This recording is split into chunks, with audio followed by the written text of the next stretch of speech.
In this video, I'm going to show you some important things that you should know about MyBLC. The first thing I'm going to do is go to the MyBLC website. That's my.blc.edu, and I'm going to log in by entering my username and password in the upper left-hand corner of the home screen. Once I enter my username and password and log in, you'll see that the screen changes so that I have all of these broad tabs across the top, and then some specific links along the left-hand side. Now you should note that every page of the MyBLC website, once you're logged in, has these two regions. Across the top of your screen, you'll see some tabs that I don't have. Because I'm a faculty member, I have a faculty and an employee tab. You should have a student tab across the top of your MyBLC. Also, if you look down the left-hand bar, you'll see that you'll have these quick links that contain links to all of your courses, and then some links that are common on every page of the MyBLC site that have been added for your convenience. We're going to start off by clicking on one of these links for a useful feature of MyBLC, and that's the Change Password link. Go ahead and click on that, and you'll be redirected to a screen where you can change your BLC password. Now keep in mind, when you change your BLC password, not only is it going to change the password to log into MyBLC, but it will change your password for all related Bethany accounts. That means it's going to change your password for your email account, it's going to change your password for your printing account, it'll change your password if you have an online course for your Moodle account as well. Any account that's connected to Bethany that was generated for you by Bethany will automatically be changed when you change this password. So what you need to do to change your password is, first of all, enter your username. That's what goes in the account field. Your old password, which you have to type correctly. If you're still using the password that was generated for you by Bethany, that old password is just going to be a random string of uppercase and lowercase letters and numbers. And then you can choose whatever password you want as long as it adheres to these password requirements rules at the bottom of the page. Your password should have uppercase letters, lowercase letters, numbers, and or non-alphabetic characters like the hashtag or a $sign.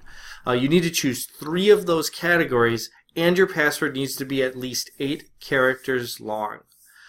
So keep that in mind as you're designing a password. Now there's a few things I want to talk about right now regarding password security.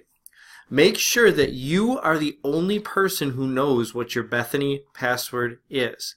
To keep your account secure and make sure that nobody else is looking at your personal information, your financial information, your grades, you want to make sure that you don't give out your Bethany username and password to anybody. And that also means make sure you don't just reuse a username and password that other people already know. Creating passwords that are secure is a life skill that you should not only use when you're in college, but also transfer with you as you move on to other things. Like, for example, someday when you have a bank account or a credit card username and password, you're going to want to make sure that those passwords are very secure. You want to do things like making sure there's a combination of upper and lowercase letters, numbers, and non-alphanumeric characters. Also, you may want to consider using a longer passphrase instead of just a password. A passphrase is a short sentence that you type in using uppercase and lowercase letters and spaces, and usually punctuation at the end. Just a short phrase that you type in, because the longer your password is, the more secure it is. So that might be something you want to consider. And also consider when you're going to have Google or your browser remember your username and passwords for different sites. That's a decision you're going to need to make. Is it safe for you to tell Google to just remember the username and password of MyBLC? It's probably not safe to have Google just remember the usernames and passwords for credit card sites or for your accounts on shopping sites, because other people may go on that computer and be able to access those things. You need to take into account how public or how private the computer that you're using is. But just sort of keep those things in mind as you think about passwords and security. You're required to create a fairly secure password for Bethany. Make sure that nobody else knows it, and try not to reuse another username and password that you have for something else, especially if somebody else knows that username and password. Alright, I'm not actually going to go through with a password change here on my account. You will be regularly required to change your password at Bethany, and you won't be able to use old passwords again.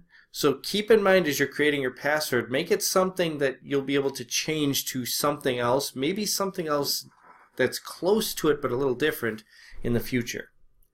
Another thing that I want to show you from that quick links area of the MyBLC page is the student print link. Go ahead and click on that, and that will open up PaperCut, which is a program that Bethany uses to track how much paper students are using.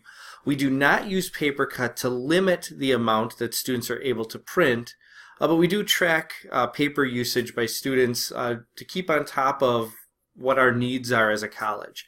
To log in here, you're going to enter the same username and password that you use for all of your Bethany accounts. And this is what the PaperCut main page looks like. To actually print something, you'll need to go over here to the left to Web Print. You'll need to click Submit a Job, and then you're going to need to choose a printer on campus that you would like to send your job to. Go ahead and look at the locations of the different printers on campus. Keep in mind the code HH means Hunzy Hall. Everything else is fairly clearly labeled where the printer is.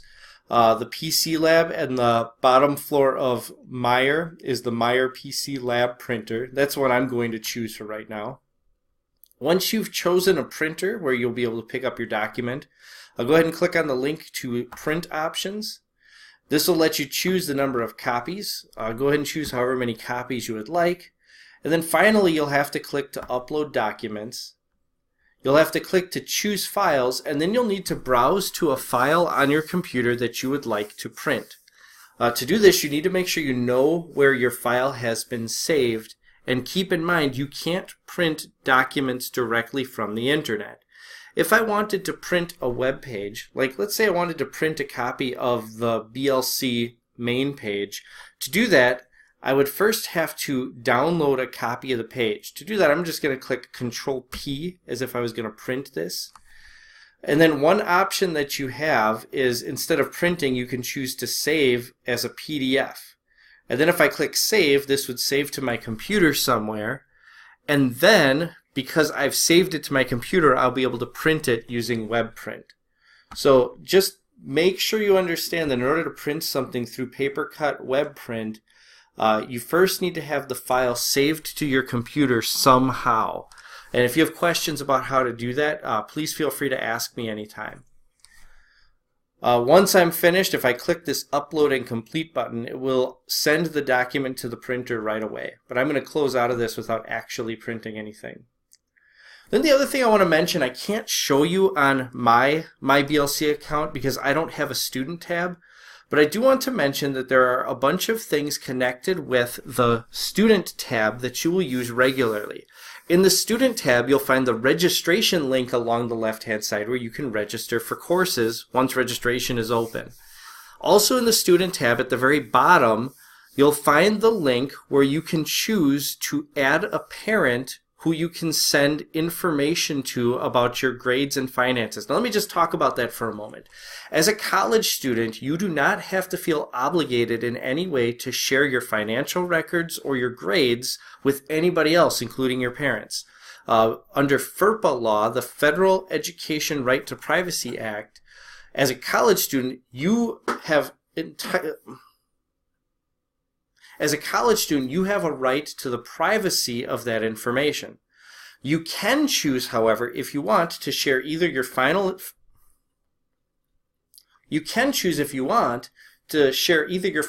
information or your grades, or both with your parents. Let me give you an example of where you might want to do that. Let's say your parents are helping you pay for college, and they call into the business office and want to help you pay off part of a bill. The business office can accept a payment from them, but unless you've given them permission to view financial information on your account, they will not be allowed to give your parents any financial information. They won't be able to tell your parents how much you owe. So in that case, it would have been very useful if your parents had access to your finances. On the other hand, your parents have every right to say, I'm not going to help pay for your tuition unless you share your grades with me. And if you choose to do that, parents will be able to see midterm and final grades each semester. So keep in mind, you might want to share both. You might want to share one. You might not want to share any information with your parents. That is entirely up to you. But you can do that through the Student tab. At the bottom of the links on the left, you'll see the place where you can add a parent relationship and allow your parents to view things in your account. Then the other link I want to mention here that I can't show you, but it's really important, there is a degree audit link. If you click in your student tab and look in the links on the left, you'll see one called degree audit. And if you click on that and click to view all information, you'll see a list of all of the things that you as a student need to complete in order to earn a degree at Bethany. If you're not very far along in a program, you may just see like the gen eds that you need to complete. But that will help you to plan future courses that you would like to take at Bethany. Once you've clicked to view all information, you can click on any of the categories which become links. You can click any of the category links and it will take you to a more specific list of things, criteria that need to be met. And if you click on each criterion, it'll take you to a list of courses eventually that meet those criteria. So feel free to use that to help with program planning to see how far you've come. You can even check transfer credits to make sure that things transferred in correctly. If you did college work prior to coming to Bethany, that's a very useful resource as well. So this is basically the MyBLC page. We've already gone through how to get to your coursework and how to get into your courses. Now you know a few other resources that are available here for you as well.